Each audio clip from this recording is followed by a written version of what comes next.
Learn the most advanced recruiting techniques. Land the most desirable talent. Launch your company towards massive success. This is the Higher Power Radio Show with Rick Girard. Can AI be the solution to a bad interviewing experience? Did you know that according to LinkedIn, 83% of talent say that negative interview experience can change their mind about a role or a company they once liked, while 87% of talent say a positive interview experience can change their mind about a role that they doubted. So candidate experience matters. Today's quote, "The only source of knowledge is experience." Any idea who said that, Mr. Brenan, German? Well, because you gave it to me, it says Albert Einstein, so I'm assuming that's correct. You're not supposed to let everybody know that I told you that. Sorry. Well, the goal is to make you look like super smart. Oh, thank you. Yeah, I read that yesterday. It's Albert Einstein. I'm Rick Girard, and welcome to the Higher Power Radio Show. Our mission is to provide proven tactical solutions to solve your company's toughest hiring challenges.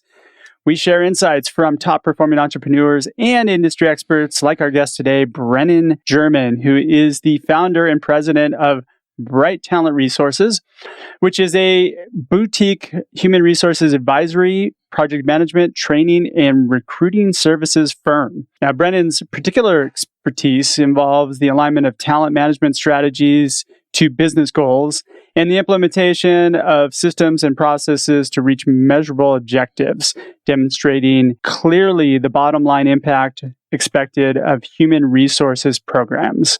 Brenan, welcome to the Higher Power Radio Show. Thank you. Thanks for having me. This makes you a great guest on today's topic, which is one that's near and dear to my heart. Right. So today we're going to cover the impact of candidate experience on your ability to hire.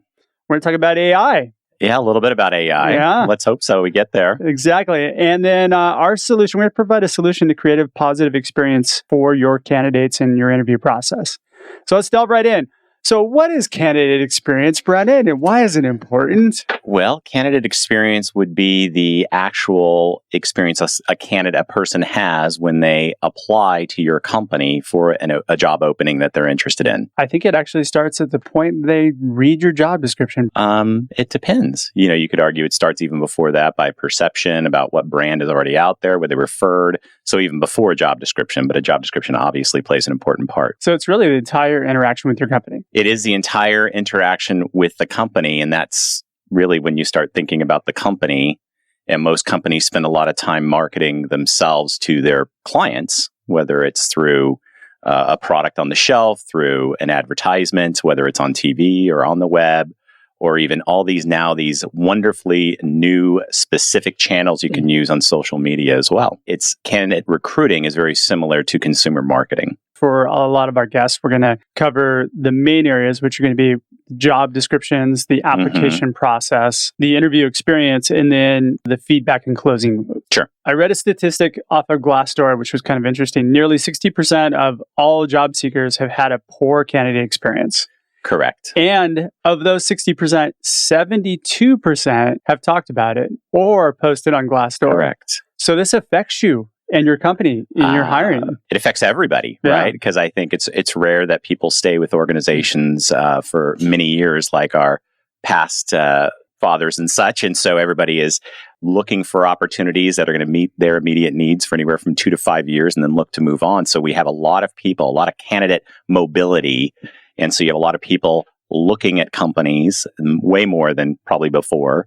And so how we but it's a candidate's market, and the candidates make the decision. And I would argue, even when it's not a candidate market, top talent is always looking to make a decision, and they're getting influenced by how you portray your company. So very true. Mm-hmm. I will agree with you on that, and I'm looking for reasons to argue with you. So let's look at the value of AI, because AI is kind of a big topic, and there's a lot of talk right now in our industry on the recruiting side that AI is going to be the death of recruiters, which I think it's going to be the death of transactional recruiters and some of the things like sourcing and screening. AI is really fun and fascinating. It reminds me of Web 1.0 when we were talking about how the web was going to take over the world. And in essence, it has in a lot of ways, but it didn't change things as we thought it would.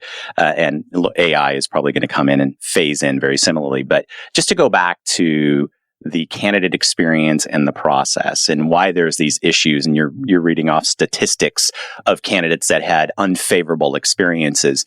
So much is that built from the process that the company puts in place to manage that candidate inflow. Well, I think it's a lack of process. You could argue, and I've been on both sides of the fence where I've built a process for the company and ourselves, not even thinking about the candidate experience, right? Where we were meeting all of our policy requirements, all of our own data reporting requirements. We weren't thinking that, hey, we're asking the candidate to fill out 40 forms along the way. That's taking 45 minutes to even welcome themselves into us in terms of what they're going to share about themselves in terms of their resume. They've already gone through all these steps. So yeah, and all those things seem like they're really smart to do to save time for you, but it really Correct. wastes a lot of time for the candidate. So that's one of the like tests. That's one of the big problems, right? We have this ability to apply to a company, and you've got this major process you got to go through. So the companies that are becoming more savvy are obviously streamlining that process from a candidate's perspective. So they're making it more candidate friendly. And so that's really a big push right now for a lot of companies recognizing that error because we are in a candidate's market. So their hand is being forced. Yeah, and they're doing it out of necessity more than anything Absolutely. else. That's how it works, right? All right, so let's jump back to AI because AI. Okay. I really want to explore that a little bit because I don't see AI killing recruiting. I mean, unless you're not hiring people anymore. Right. Well, I think you have to look at the application of AI, right? So artificial intelligence, right? So the idea is to establish this technology to supplant some part of the process. And in supplanting that, then you have machine learning. So the actual technology is starting to learn from whatever it is you're supplanting. So let's look at sourcing. So if we are sourcing on the internet, the technology is very useful because it's going to go out and source for the requirements that you want it to source for, and it's going to continue to learn this candidate is similar to that candidate. That's where it's going to be very useful. And let's educate our audience on what sourcing is. Sourcing is identifying candidates and figuring out how to contact them. So in that application, that's great from a company's perspective, sourcing or recruiting for candidates. From a candidate's perspective, that's pretty cool if you can have a search agent that has that same type of technology helping you find opportunities, right, that come to you. So, but the number one complaint of candidates when they do apply, as of today, is that they don't hear back, or it takes a long time to hear back. And the deeper they get in the process, the greater the unfavorability. So if you've actually gone through an interview with a company and never hear back about why you didn't get the job, or what happened to the job, what happened to this interview process you went through, where did I leave off? That's where that ratio of significantly unfavorable results comes from, and where they're really going to spread some bad news about your company and the experience they just had. And if the experience was put together kind of haphazardly or not very strong feedback channel, I mean, if there was no elements in there that they were impressive, then that's when the bad GlassDoor reviews come in. Yeah, so GlassDoor is a very interesting, I would say, website in itself. However, we won't go there. But nonetheless, there is a place to post bad news, right? Yeah. So right now that place is GlassDoor, and they could probably post it anywhere else. I'm just saying GlassDoor seems to be one that seems to be a primary place where people are leaving bad news and sometimes good news. And a lot of people go to GlassDoor to find out, hey, I'm interviewing at this company. I want to see what they're all about. Exactly. And unfortunately, you can make a few mistakes and be in a bad position. Right. In that situation. Now, where AI gets a little, squirrely or fuzzy in the process and how it's going to be applied is to think of AI as the solution to improve candidate experience. So I don't see that. Well, I'm just saying this is what I mean. It'll help with feedback channels. This is where we are in this iteration of AI and how AI is supposed to support the process. So you and I want to argue, but we're aligned on this one. So in regards to AI is pretty cool because now you can actually set up some kind of automated notification system, right? Chatbot or something. Chatbot notifications where and this is not new for applicant tracking systems and what they can do, in trying to answer the main problem with candidates' experience is to give them feedback, right? So where they stand, a notification or a chatbot giving this information to the candidate is being sold as a solution to solving that candidate experience of falling in the black hole or not hearing back. A lot of the reason why people don't give feedback is because they're scared legally that they might get sued. How many minutes do we have? I know. Well, we won't delve into that. Digress too, a little bit, yeah. but that's that starts with process and training, and really how important is the hiring process to the company, to where they're strategically aligned with the business, and all of the recruiters and all of the hiring managers are aligned of how a manager or how a candidate is going to be treated. However, in the case of AI, right, when we talk about AI, giving some kind of feedback, whether it's from a human or not, is at least deemed better than getting nothing. So, and it depends on where the stage you are in the process too. I've never had in my experience candidates that we give feedback to ever come back and sue a company. Now, where companies run into trouble is when you let a manager just kind of ask random questions without being trained. Yeah. And they ask things that are biased, or they do things along that line. That's where they get into trouble. Well, I think the bigger issue is this. The bigger issue is that most talent acquisition functions are under-resourced to respond to the volume of candidates that are coming in to the company and being considered. When you're talking about large company environments. Large company, and in some cases, smaller companies too, right? That's true. They're advertising one person. and they're getting bombarded into their email inbox. But right? I would argue it only takes 5 minutes to call somebody and say, hey, look, we're going to release you from the process. Thank you so much for your time, but you're not a fit. And I agree. So a lot of companies that are aligned with treating candidates that way, or are effectively resourced, whatever it is, they actually have a limit of how many requisitions a recruiter works on. So that recruiter, as part of their job responsibility, takes that 5 minutes per day at the end of the day to get back to candidates.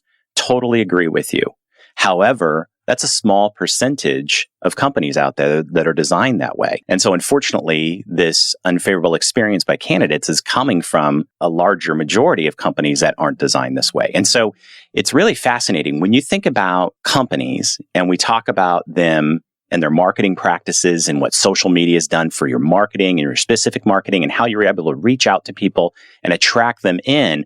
All of that whole consumer marketing idea and the different channels you can tap is also being applied in recruiting. On the marketing side, we actually have a function called customer service that can respond to the consumers. So you're almost talking about a redesign of the whole recruiting structure. I'm going there. So if we're actually using these same techniques to attract people in, we have not done a great job at solving for that service to make sure we're servicing the candidates appropriately too. Because a group called the Talent Board that does the Candidate Experience Awards are called Candies. Great group. They're basically candidate experience advocates and have really laid out standards for suggestions for what companies should be doing to improve candidate experience. They've got great data to show how many of those candidates are actually consumers too. And when you have a negative candidate experience, how that actually fiscally is impacting you as a consumer as well. So it really should matter to you as a company how you're treating the candidates. And so those companies that are savvy are spending the time. And in fact, I would even argue the ones that are really savvy are taking the talent acquisition function, the recruiting function, they are unbundling it from HR, and they're making it their own standalone so that it could actually moves up the top of the fiscal line. So they're a cost of goods sold, because savvy companies are realizing not only are we a company that manufactures or services X, we're also a staffing company. We better have a good handle on what our applicants are, who they are, and how we're attracting them and how we're retaining them. But you know what? That doesn't apply too much to startups or smaller companies.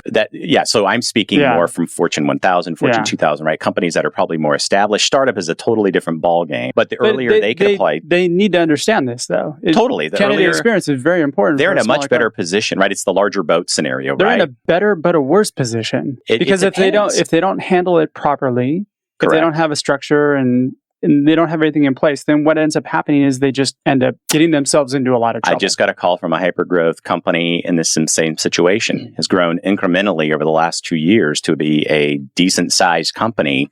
And guess what? They've gone past of all their friends and family to employ. So now they really have to go out and employ people. And they're kind of left standing, is still going, how do we do this again? So it's better to kind of figure that stuff out early. They call you. Yeah, or try it on your friends and family, because they're probably going to stick around regardless of their experience. But they could learn that way, and then they're better to scale as they grow. So you're right. If you're just joining us on the live stream or the podcast, you're listening to the Higher Power Radio Show. I'm your host, Rick Girard. And today our guest is Brenan German. He's the president of Bright Talent Resources. We're talking about candidate experience. So, woohoo! which can be woohoo or oh God. So let's lay out a structure for creating an impressive candidate experience for a company. And so most of our audience tends to be smaller companies. Let's kind of target it toward them because I really think that's where they need the most help. Big companies, they're going to do whatever they want to do. Yep. Plus, they have dollars to throw at it. It makes it a little easier. Well, no, that'd be a whole nother show too. So that's show number 3 for us. Right. Already. We have 2019 booked already. Perfect. Thanks. Yeah. So for small companies, the biggest challenge that I see, and here's the biggest challenge. Actually, this is true of large companies. Here's the biggest challenge.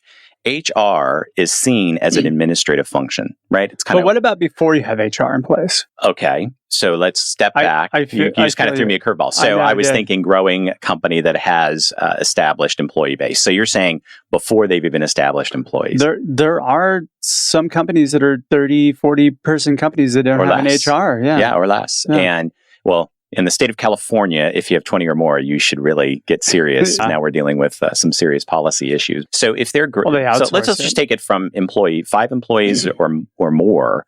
You should really start laying. And now I'm going to go into the very practical HR hat, right? In the sense of you better lay out your policies, your process, your handbook now. Oh, let's get away from that. Okay. So when it talks about, so you don't want to put everybody to sleep already. I know. So get beyond that.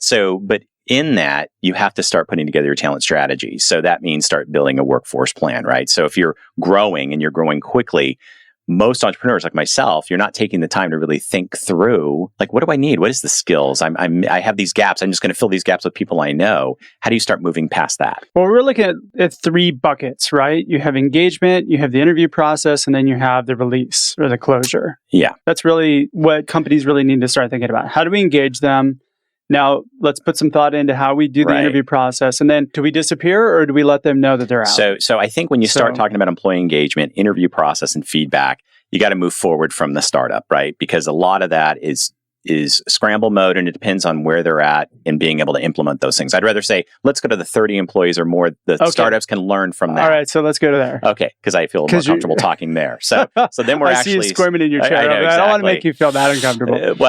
Not that uncomfortable. All right, so let's say there's so many factors that go into a startup, right, in terms of what they're going to do. So let's talk about a little bit more established startup. Sure. They're in growth mode. They had 30 employees. So now they're getting a good idea of what their workflow is in the sense of what their client demands are and what types of positions they really are starting to need in place. So they have to take a holistic view of their organization, and they have to understand what is it do I need in each type of role, and then develop those competencies that are necessary to be successful in those roles. So once you have those identified, then you start recruiting for that type of talent, depending on the need. And I would add to that you really need to do that in conjunction with keeping in alignment with your core company values. 100%. Yeah. But you'd be surprised how many companies don't have core company values. So let's just start with the competency in mind. So do that first. Figure out who you are. We talk about that a lot on the show, and that's essential, right? But if you don't know who you are, how are you going to figure out where you're going? You're asking me to go beyond the basics. You're asking me to get an employee engagement, an interview, and feedback. So just the engagement. So once you identify what it is you need, now you have to start figuring out what channels do I need to access to go find these people to attract them to my business. What messaging? Exactly. What's going to attract an engineer versus a customer service versus outside sales, right? And what I find works today is if you know who you are as a company and you line that into your messaging, then it translates Then you're talking about the employment brand, and then you're starting to tell the truth of who you are about your culture so that you're going to attract that type of person to your organization. Absolutely. So it does start with that. So employee engagement does start with knowing what it is you want. We need to argue on something. Let's figure out something here. We need better headsets because these are sticking to my ears. So interview. In terms of interviewing, going back to the core competency, when you identify competencies, you got to have to interview for those competencies. The worst kind of interview you can have is a conversational interview where you're just kind of walking through the person's resume and just conversationally talking. You need to actually have structured questions around the competencies to assure that this person actually fits what it is you're looking for, other than, I like the person, right? That doesn't count. It should be harder for you to say no about a candidate than it is for you to say yes. I mean, I'm sorry, yes than it is. I was just going to say. I just totally went backwards. Where are you hiring? I know, really. He's drinking kombucha, but who knows what's in there? Maybe it's been a little extra fermented. I think Paul spiked my kombucha. So in the feed, so once the interview process is something we could talk. That's show number 4 now. So we could talk about interviewing, but interview again. is just aligning those competencies with what you're asking the questions about so that you can actually assess whether this person's a fit beyond your gut, beyond, I like this person. Before that, though, I think it's really important that you define and you set the expectations both on the candidate and the hiring manager side. So, it's really important that preparation be put in place. You have to have a structure on the interview, and most companies don't. It's like, oh, come in and just sit down and chat with us, and you might talk to one guy for 15 minutes, another person for 45 minutes. That's not impressive, and you're not there to be buddies with somebody. Exactly. So you are now really starting to move back to that employee engagement piece. I started moving the interview, but let's talk about that. Interview. Because even the structure. But you talked about setting expectations. And I think this is really important. Doesn't matter what size organization you are. And I failed to say this before, set the expectation and what that expectation would be. And by the way, this is true for large companies not doing it either. And they could actually show their workflow on their career center if they wanted to. This is what the flow looks like when you are a candidate coming through our process. If you make it here, it's a possibility you will not be qualified and you will get a no thank you notification. If you have a phone interview, we promise you we'll send you a personal email. If you have an in-person interview, we'll promise you we will speak to you by phone, thanking you for your time or qualifying you in further. So setting the expectation for the candidate is very important, an easy thing to do. It doesn't take that much time to find out your interview process. No, but how cool on a career center if you could do that. So the candidates that are applying that never even hear back, they at least know I only made it this far. At least so I have somewhat of a closure. I know I'm not in this black hole anymore. And if you want to make it really easy, set up predetermined questions and feed them to whoever's in the interview process. You could absolutely. I love behavioral questions. I think they're phenomenal. And I always build in a knockout question. Yep. Which if somebody doesn't make it past that knockout question, you release them at that point in the venture and you let them go. And you get the feedback as to what they thought of the interview and you give them the feedback that, hey, you're not a cultural fit. Yep. All right. And the very, very last thing is closure. And I think the most important thing here is don't ghost candidates. Correct. Even though it's Halloween. Professionally release each person from the process. You have to. You have to. And that can't be done by a bot. No, and don't text message or send somebody a Post-it note. So again, the argument is going to be larger companies, more structured interview. Depends on what level they're at, but there should be some expectation of closure and what that closure is going to be for each candidate that applies. As a company, you miss a huge opportunity because if you release a candidate professionally and you both agree that they're not a fit, you can then ask them for referrals. Yep. Boom. All right. We're just about out of time for today's show. Brenan, thanks so much for your time investment today. And I want to welcome you to the Higher Power Radio community. Thanks, Rick. Glad to be here. This was fun. Now, a little short, but I like it. I know that there's going to be some people who are going to want to find out about your company and check you out. So how do they reach you? Best way to do is go to our website, brighttalent.com. So that's BRIGHTTALENT. And you'll be able to check out what we do and reach out to us. All right. I want to thank our listening audience for tuning into this week's episode of Higher Power. A quick thanks to our team, our engineer, Paul Roberts, our new creative director, Ayla Gerard, our producers, Andrea Ballin and Shanti Ryle. If you're listening to the podcast, please subscribe, rate, and review. We need your feedback to bring more valuable content to you. Join the Higher Power Radio community at Higher, H-I-R-E, Power, P-O-W-E-R, Radio, R-A-D-I-O.com. Or you can check us out on iTunes, iHeartRadio, Stitcher, TuneIn, Spotify, YouTube, wherever you want to find us. Tune in next week. Our guest is going to be Lyndon Crow, who's the president of Productive Learning. I'm your host, Rick Gerard, and you have been listening to the Higher Power Radio Show. Aloha. Thank you for listening to Higher Power with Rick Gerard on OC Talk Radio.